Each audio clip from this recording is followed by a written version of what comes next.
hari ini? Baik. Alhamdulillah kita masih diberi kesempatan hari ini untuk hadir di kelas ini. KM, siapa yang tidak hadir hari ini? Jaki, Bu. Kabarnya Jaki sakit. Oh, ada surat? Ini surat dari piket yang tadi dititipin, Bu. Kalau gitu, kan Jaki supaya cepat sembuh. Amin. Jangan kumpul lagi bersama kita. Untuk memulai pembelajaran ini, sebaiknya kita ucapkan basmalah secara bersama-sama. Bismillahirrahmanirrahim. Terima kasih. Baiklah anak-anak, Ibu ingatkan kembali kesepakatan kelas yang kita sepakati dulu. Yaitu 1. Komitmen, 2. Bertanggung jawab, 3. Saling menghormati, 4. Menjaga kesehatan, dan 5. Menjaga keamanan dan keselamatan bersama. Anak-anak, coba perhatikan ke depan. Hari ini kita akan membahas mengenai gejala sosial.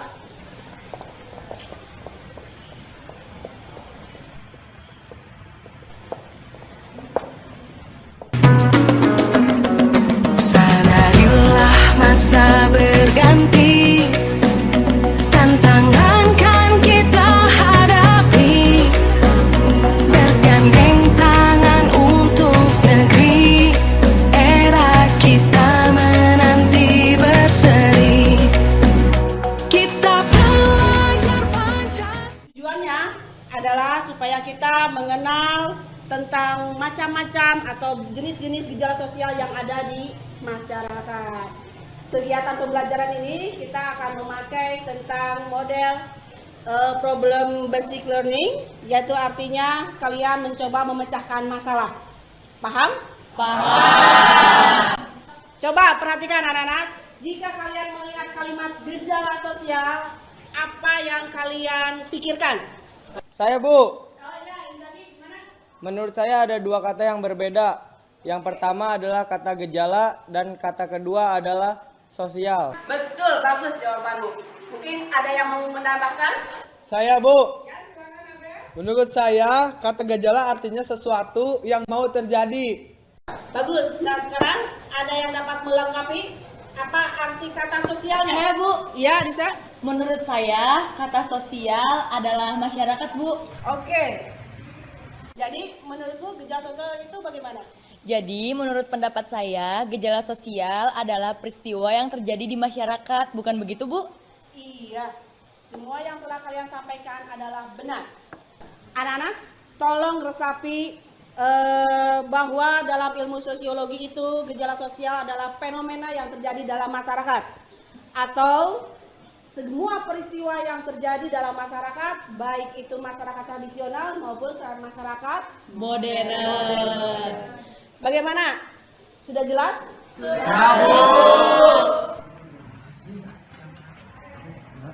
Bu, Ya, tapi kenapa? berarti gejala sosial itu bukan gejala alam ya, Bu? Bu, soalnya ada anak-anak sosial seperti kita, ada anak-anak IPA. Iya, betul. Gejala alam itu berbeda dengan gejala sosial. Ada yang bisa menjelaskan? Saya, Bu. Iya, Pram. Menurut pendapat saya, gejala alam dan gejala sosial itu jelas berbeda. Perbedaannya, jika gejala alam adalah sebuah peristiwa yang disebabkan oleh alam, sedangkan gejala sosial adalah sebuah gejala yang disebabkan oleh lingkungan masyarakat. Bukan begitu, Bu? Betul sekali, Nak. Gejala alam itu adalah fenomena yang disebabkan oleh alam. Sedangkan gejala sosial adalah fenomena yang disebabkan oleh masyarakat. Pancasila, kita bernafas dalam sila-silanya, kita Adapun cara mengatasi gejala sosial yang terjadi di lingkungan sekitar kita yaitu 1. Penanaman nilai dan norma yang kuat.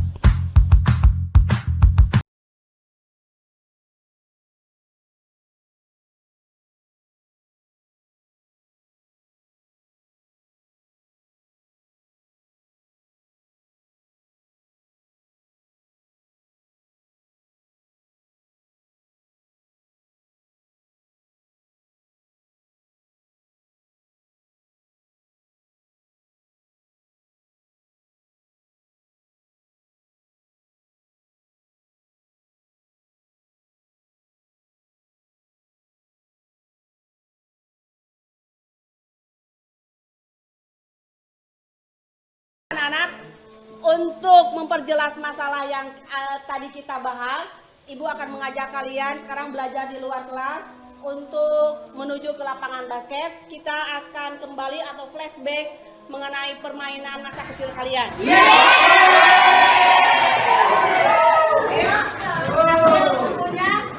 Silakan kita keluar menuju lapangan basket. Kita jaga untuk Indonesia, bersatu dalam perbedaan, berpegang tangan dan berlari, singkirkan egomu oh kawan, demi negeri ini.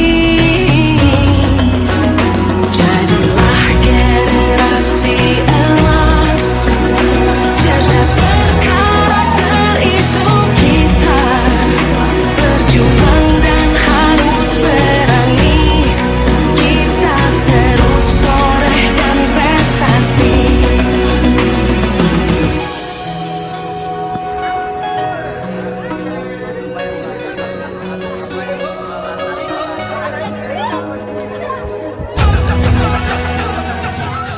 Nah, anak-anak, gimana? Sudah kumpul semua belum? Lengkap? Tidak ada yang belok ke kantin? Oke, bagus. Nah, sekarang coba perhatikan barang-barang yang Ibu bawa. Di sini ada beberapa benda yang mungkin kalian akan kembali ke masa yang silam, waktu kecil kalian. Ada yang Berjuang dan harus berani, kita terus torehkan prestasi.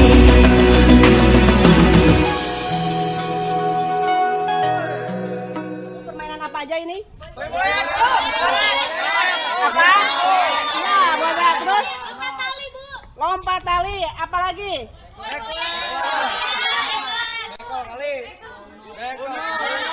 Uno.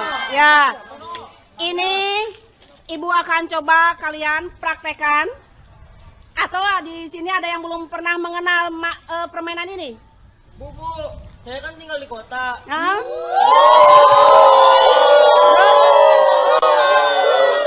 Kenapa? Jadi itu permainan apa sih, Bu? Terus yang kamu waktu kecil mainan apa yang kamu lakukan? PS, HP ya kayak gitu, Bu. Oke, sudah. Perhatikan. Di sini kita akan bandingkan permainan yang tradisional dengan yang Rapi mainkan atau yang disebut dengan permainan modern. Kita bandingkan, coba Rapi nanti kamu bisa dalami permainan yang paling enak, yang paling menyenangkan itu permainan apa. Oke?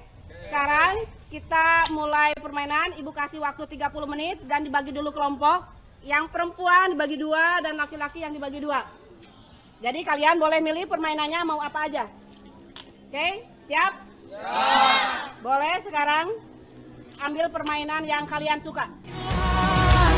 Kita bernafas dalam sila-silanya, kita belajar Pancasila. Ayo kita jaga untuk Indonesia. Teman-teman, kita sebaiknya mau main permainan apa dulu? Teman-teman, gimana kalau misalkan kita main boy-boyan? Nah, setuju. Bener nggak? Setuju nggak? Setuju. Bu, kita main boy-boyan aja semuanya. Kalau gitu sekarang main boy-boyan dulu. Terus dibagi 2. Siapa yang belum tahu permainannya?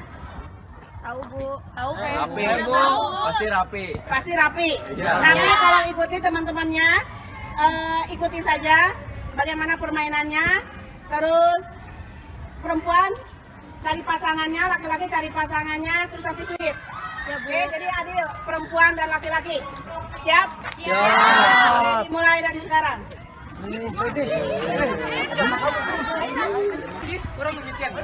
Gimana cara mainnya? Sini coba.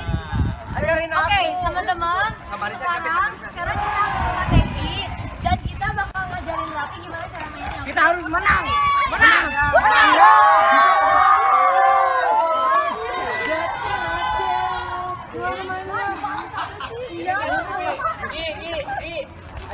rapi Ki. Pancasila, ayo kita jaga untuk Indonesia. Kita pelajar Pancasila, kita bernafas dalam sila-silanya. Kita pelajar Mana, seru nggak? Seru! Yaudah, sekarang kita mulai diskusi ya. Dis, bener ya kata kamu permainan tradisional itu lebih menyenangkan loh. Iya dong, apa kata aku? Kalau permainan tradisional itu lebih menyenangkan dibanding permainan modern. Karena apa? Karena emang zaman dulu tuh belum ada gadget, belum kenal sama, apa tadi kamu bilang? Di kota PS, kayak gitu-gitu belum ada kan. Tapi sayangnya Pi, anak-anak zaman sekarang tuh belum banyak yang kenal sama permainan-permainan tradisional. Coba deh kamu lihat di sebelah sana. Mereka sibuk sama gadget-gadgetnya. Mereka nggak merhatiin ada apa di lingkungannya, bener gak? Iya, mereka kalau terus-terusan kayak gitu, mereka tuh bakal punya penyakit apatis. Kamu tahu apatis apa?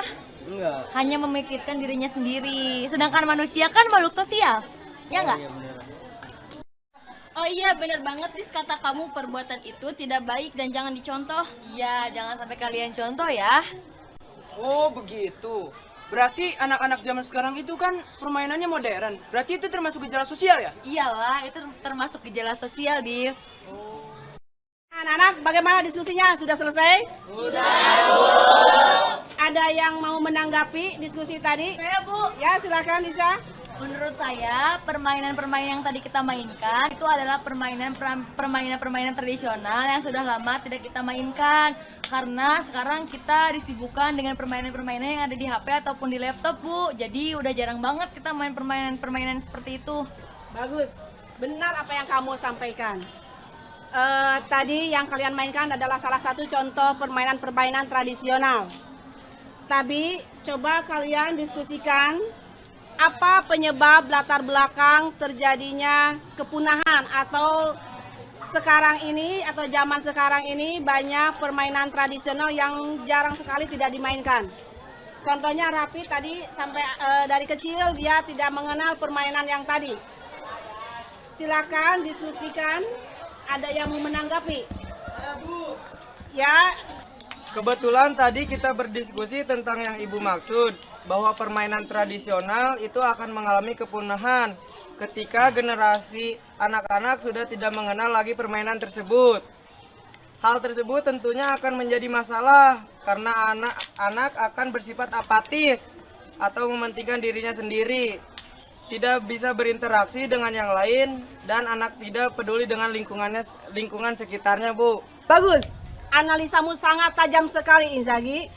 Tapi sekarang silakan, ada yang menanggapi bahwa realitas sosial itu apakah termasuk kriteria gejala sosial? Ada yang mau menanggapi? Menurut kami, punahnya permainan tradisional termasuk dalam gejala sosial. Mengapa? Karena gejala sosial merupakan fenomena yang di dalamnya terdapat perubahan dan bahkan terjadi beberapa konflik penyatuan dimensi sosial yang ada pada diri manusia ketika berinteraksi sosial, dan itu terjadi ketika anak-anak sekarang lebih menyukai permainan modern ini sehingga menjadikan sikap yang individualis. Bagus sekali pendapatmu. Sekarang ada tanggapan dari kelompok lain mengenai gejala sosial tadi? Saya, Bu. Menurut saya, jadi gejala sosial adalah satu gejala yang tidak dikehendaki. Itulah akibatnya para masyarakat menjadi sangat kecewa dengan punahnya permainan tradisional akibat anak-anak lebih menyukai permainan modern. Padahal menurut saya, permainan tradisional lebih mengasihkan. Selain anak lebih berinteraksi dengan teman lainnya, mereka juga jadi lebih aktif di luar ruangan daripada permainan modern yang hanya anak bermain di dalam ruangan. Jelas itu sangat ditakutkan bagi generasi muda selanjutnya. Yang kita takutkan adalah anak-anak menjadi bersikap apatis atau mereka tidak peduli atas lingkungannya. Bukan begitu, Bu? Bagus sekali pendapatmu. Tepuk tangan. Ya, silakan. Begini Bu, jika diamati seperti itu, apakah ketergantungan gadget bisa dikategorikan sebagai masalah sosial? Lalu, mengapa hal tersebut sampai terjadi? Apa yang melatar belakanginya? Oke, silakan. Ada yang menanggapi Bu, saya. Oh iya, silakan. Latar belakang lainnya adalah yang pertama sosialisasi dari keluarga yang tidak sempurna, dan yang kedua dia disebut anak gaul, Bu. Saya, Bu. Ya, silakan Diva. Begini, Bu, ada yang sedikit mengganggu setelah kita berdiskusi tadi. Jika seluruh permainan modern dianggap banyak negatifnya, lalu di mana letak positifnya, Bu? Terus terang saja, saya merupakan penikmat permainan modern. Lalu, apa yang harus saya lakukan jika saya sangat ketergantungan dengan gadget? Oke. Aku, Bu. Yana, mau mencoba menjawab pertanyaan temanmu? Ya, kalau menurut saya, Bu, setiap berbagai permainan itu sangat menggoda, baik dari tradisional ataupun modern. Tapi kita harus tahu waktu dan bijak dalam melakukannya, karena setiap tindakan pasti ada resikonya, Bu.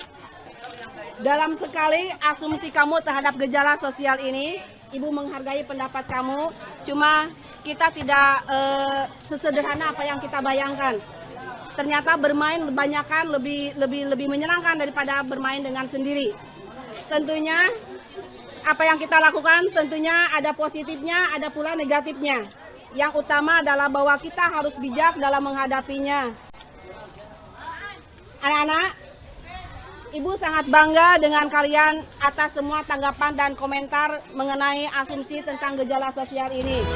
Pancasila, ayo kita jaga untuk Indonesia. Kita belajar Pancasila, kita bernafas dalam sila-sila. Baiklah anak-anak, setelah hasil diskusi kita tadi serta pemaparan yang telah Ibu sampaikan, silahkan kalian buat resume tentang gejala sosial tersebut dalam media yang kalian minati, seperti PowerPoint, makalah, infografis, poster, bahkan sinematik. Jangan lupa dikumpulkan minggu depan. Anak-anak, demikianlah pertemuan hari ini. Semoga kita bisa mengambil manfaat dari pelajaran hari ini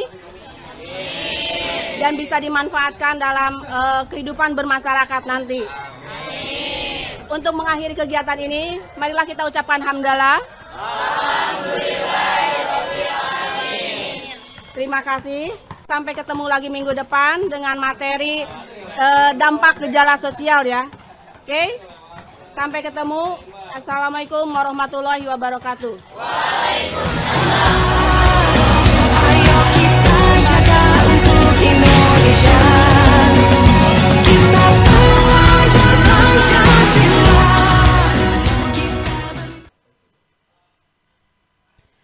Hasil aksi nyata dari kegiatan pembelajaran berdiferensiasi dan kompetensi sosial emosional ini adalah terlaksananya rencana pelaksanaan pembelajaran berdiferensiasi dan kompetensi sosial emosional dengan baik meliputi aspek sikap, pengetahuan, dan keterampilan, serta lembar observasi kompetensi sosial emosional. Dalam kompetensi sosial emosional, siswa mampu melakukan dan memahami kesadaran diri serta pengelolaan diri. Kegagalan dan keberhasilan. Kegagalan aksi nyata yang sudah dilakukan berjalan dengan baik. Namun perlu dimaksimalkan lebih karena alokasi waktu yang terbatas untuk tatap muka dalam pembelajaran dan masih terdapat salah seorang siswa yang belum mampu mengelola emosi yang ada pada dirinya serta diskusi kelompok yang masih pasif karena siswa yang masih malu-malu untuk mengeluarkan pendapat mereka. Keberhasilannya, tercapainya tujuan pembelajaran yang sudah direncanakan dan keaktifan siswa dalam penerapan pembelajaran sosial emosional berupa kompetensi sosial emosional, yaitu kesadaran diri dan pengelolaan diri.